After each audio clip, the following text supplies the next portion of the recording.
हाय, मेरा नाम है अंजलि कुमारी और मेरा पहला सेक्स कहानी है।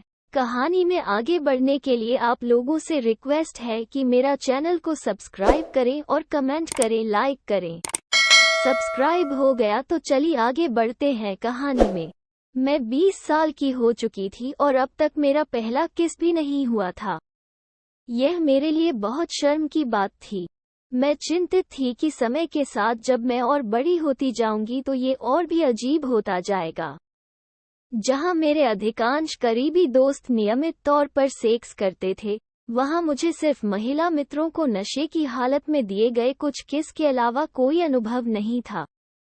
लेकिन तभी फ्रेंड्स ग्रुप में टिंडर का दौर आया। सभी उस पर सक्रिय थे, मैं भी। हाँ, मेरे लिए बिना किसी अनुभव के उस रास्ते जाना थोड़ा डरावना था। यहाँ ऐसे लोग थे जो सीधे सीधे सेक्स करना चाहते थे, और मैं उन्हें सचमुच ये कहना चाहती थी कि पहले थोड़ी बातचीत करते हैं और हाई स्कूल बच्चों की तरह जरा धीरे धीरे आगे बढ़ते हैं। खैर, अंत में मैं आर से मिली। हम बंगलौर में कहीं मिले। खाने के बाद जब हम एक पेड़ के नीचे बैठे, मैं भांप चुकी थी कि वो बातचीत तो बस एक बहाना था। दरअसल वो मुझे किस करने वाला था। हालांकि मैं उससे उस हद तक जुड़ भी नहीं पाई थी, लेकिन फिर भी मैं तैयार थी। मैं अब अपने पहले किस में और देर नहीं करना चाहती थी। इसके बाद वो मुझे रेस्तरां से बाहर ले गया, और जब सड़क पर चल रहे थे, उसने मुझे कई बार होटल रूम में चलने को कहा। मैंने हर बार मना किया। तभी उसे एक पार्क दिखा। मैं भी थोड़ा और अनुभव करने को उत्सुक थी और इसलिए हम वहां चले गए। और फिर जैसे ही हम थोड़ा लो लपाटा, उसके हाथ सीधे मेरे जांघों के बीच चले गए। मैंने उसे रोका। उसके हाथ फिर मेरे शर्ट पे गए। मैंने उन्हें जाने दिया, लेकिन मुझे वो पसंद नहीं आ रहा था। वो मेरे स्तन को बुरे तरीके से दबोच रहा था, जैसे उन्हें खींचकर अलग कर रहा हो। मुझे दर्द हो रहा था, और इसमें कुछ भी सेक्सी नहीं था। उसके हाथ फिर से मेरी जांघों के बीच गए। फिर से मैंने उसे रोका। बार बार वो वही करता रहा, जबकि मैंने बोलकर भी जाहिर कर दिया था कि मुझे वो सब पसंद नहीं आ रहा था। जब मैं 21 साल की हो गई हूँ, ये मेरे लिए एक लाल झंडे का संकेत बन गया है कि एक साथी छोटी छोटी चीजों में भी सहमति का महत्व समझने में सक्षम नहीं है। इस सब की राजनीति अगर नजरअंदाज कर दे, फिर भी मुझे ऐसी स्थिति जहां सहमति का ध्यान ना रखा जाए, इसलिए परेशान करती है क्योंकि मैं खुद को उस जगह रख के देखती हूँ। अगर मेरा पार्टनर किसी भी तरह की असुविधा दर्शाता है, चाहे वो छोटा सा ही इशारा हो, मैं समझ जाती हूँ, रुक जाती हूँ।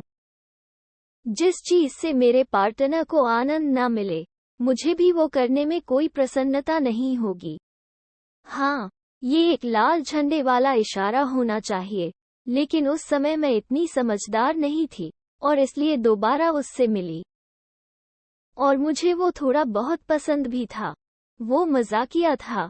मैं अपना पहला किस भी कर चुकी थी। टिंडर के माध्यम से मैं और पुरुषों से भी मिली, लेकिन किस से आगे कभी बात आगे बढ़ी ही नहीं। और मुझे लगा कि मैं अब आगे बढ़ना चाहती थी, लेकिन मैं ये भी मानती हूँ कि इसके पीछे मेरा रवैया अभी भी वैसा ही था।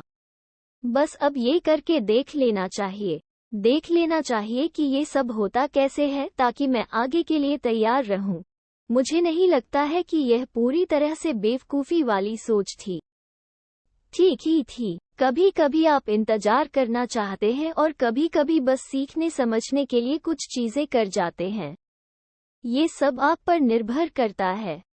लेकिन मैंने महसूस किया कि इस परीक्षण प्रक्रिया के साथ मैं पूरी तरह से सहज नहीं थी। सच कहूं तो भले ही मैं शर्ट और पेंट उतरने के बाद जो चीजें होती हैं उनके लिए तैयार थी, लेकिन मेरी इच्छा थी कि सब कुछ धीरे धीरे आगे बढ़े, कोमलता से, एक दूसरे के स्पर्श और एक दूसरे के शरीर के अन्वेषण में डूबते हुए। जब हम होटल के कमरे में घुसे, उसने बिना देर किए मेरी शर्ट और ब्रा खोल दी। ये ऐसा जोश था जिससे मैं संबद्ध नहीं हो पा रही थी। वो मेरे लिए नया था। ये सब भी मेरे लिए नया था। मैंने उससे कितनी बार कहा था कि मैं बिल्कुल धीरे धीरे आगे बढ़ना चाहती थी। उसने मेरा हाथ पकड़कर कहा भी कि हाँ ठीक है। फिर कुछ देर की यौन संलग्नता के बाद वापस वो मेरी पेंट खोलने लगा। मैंने मना किया। उसने मुंह घुमाकर नाक भांचाकर कहा, ओह, मैं शायद बहुत बदसूरत हूँ, इसलिए तुम अब ये सब और नहीं करना चाहती हो। आज मुझे अफसोस होता है उसकी बकवास रियाहट पर मैंने उसे उसी समय क्यों नहीं डांटा। लेकिन पता नहीं, उस समय मैं इतनी परेशान थी, घबराई हुई थी कि मैंने एक ऐतिहासिक डायलॉग का सहारा लिया, जो वास्तव में सच भी था। तुम नहीं, इसकी वजह मैं हूँ। लेकिन उसने अपना नाटक जारी रखा और आखिर में मैंने हार मान ली। मेरी पैंट नीचे आ गई। उसी नियमितता से मेरी पैंटी भी नीचे आ गई। उसने पूछा कि मैं गीली क्यों नहीं हुई हूँ। उस समय तक मैं इतनी उलझी और घबराई हुई थी कि मुझे कुछ समझ में नहीं आ रहा था। अब ये स्पष्ट था कि ये सब मेरे लिए बिल्कुल सेक्सी नहीं था, और अब तक तो उसे भी ये स्पष्ट हो जाना चाहिए था। और ये कि उसकी चिढ़ाने वाली लाइनें कि वो बदसूरत है या उतना अच्छा नहीं है, अजीब तरह की एक भावनात्मक जोड़ तोड़ थी। मैं आज भी शर्मिंदा महसूस करती हूँ कि मैंने इतनी आसानी से हार मान ली।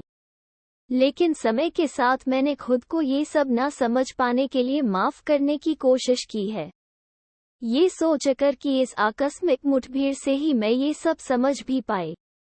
कहानी पूरा सुनने के लिए धन्यवाद, और ऐसे कहानी सुनने के लिए मेरे चैनल को सब्सक्राइब करें।